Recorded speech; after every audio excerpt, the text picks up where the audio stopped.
रात को किसी तरह छिप छिपाकर चमड़ी के रोग के कारण अकेला अपने कमरे में रह रहा वह ट्रेनी लड़का आकाश जब छोटे साहब रणवीर के कमरे में पहुंचा तो उसे साहब को इस तरह रोते देखकर भारी हैरानी हुई। आज उसमें गजब की हिम्मत आ गई। आज उसे इस बात का डर भी नहीं लगा कि अगर अभी दूसरे ट्रेनर साहब राउंड पर आ गए तो इतनी रात को उसे यहाँ देखकर क्या सोचेंगे।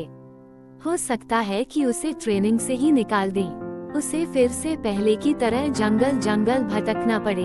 वह पहले भी तो उस पर संदेह कर चुके हैं। उसने सोचा कि आज चाहे जो भी हो जाए वह अपने छोटे साहब से उनके इस तरह रोने का कारण जरूर पूछेगा। आकाश कई बार इसी तरह छिप छिप कर रणवीर से मिलने आता था। वह नहीं जानता था कि उसे साहब से इतना लगाव क्यों है। उसने आज से पहले भी कई बार रणवीर को उदास और अपने आप में खोए हुए देखा था, मगर इस बुरी तरह फूट फूट कर रोते हुए तो वह उन्हें पहली बार ही देख रहा था। वह जानता था कि उसके कुछ दोस्तों को उसके रणवीर से इस तरह छिप छिप कर मिलने की बात मालूम थी।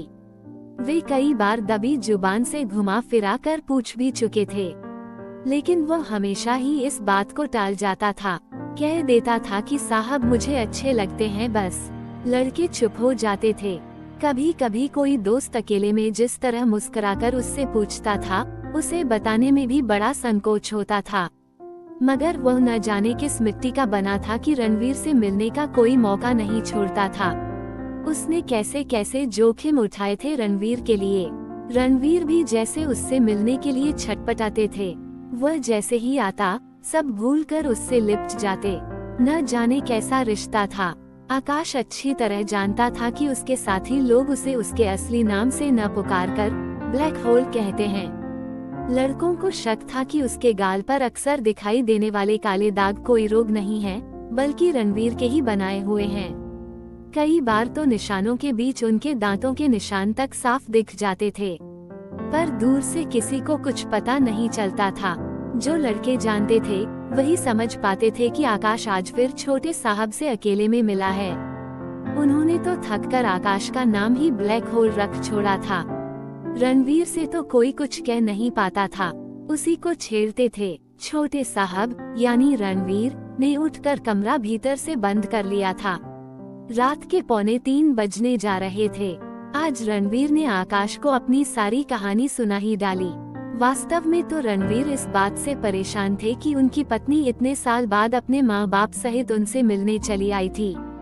हकीकत ये थी कि रणवीर शुरू से ही अपने को अपनी पत्नी के काबिल समझते ही नहीं थे। बाल विवाह का नाटक तो एक बहाना था, उन्होंने इसलिए उसे छोड़ भी रखा था। आज रणवीर अपनी निर्दोष पत्नी का सामना नहीं कर पाए और उल्टे उसी पर दोषारोपण करके अपना बचाव करते रहे। यही बात उन्हें अब बुरी तरह कचोट रही थी और अपने प्रेमी की सहानुभूति मिलते ही उनकी रुलाई फूट पड़ी। रणवीर ने अकारण अपने ससुर को भी न जाने क्या क्या कह डाला था, जबकि उनका कोई दोष नहीं था। उन्होंने भरे गले से आकाश को सारी दास्तान सुनाई और ये भी कहा कि वह स्वयं कोई अच्छा सा लड़का देखकर अपनी पत्नी का घर बसा देना चाहते हैं। उन्हें अपनी निर्दोष पत्नी पर बहुत दया आती है और पश्चाताप भी होता है। आकाश उनके सीने पर हाथ रखकर उनकी कहानी में न जाने कब तक खोया रहा। यही सोच आज जैसे ही रणवीर ने कहा, आकाश को एहसास हुआ कि बहुत देर हो चुकी है, अब कभी भी सुबह होने वाली है। वह झटपट उठकर भागा।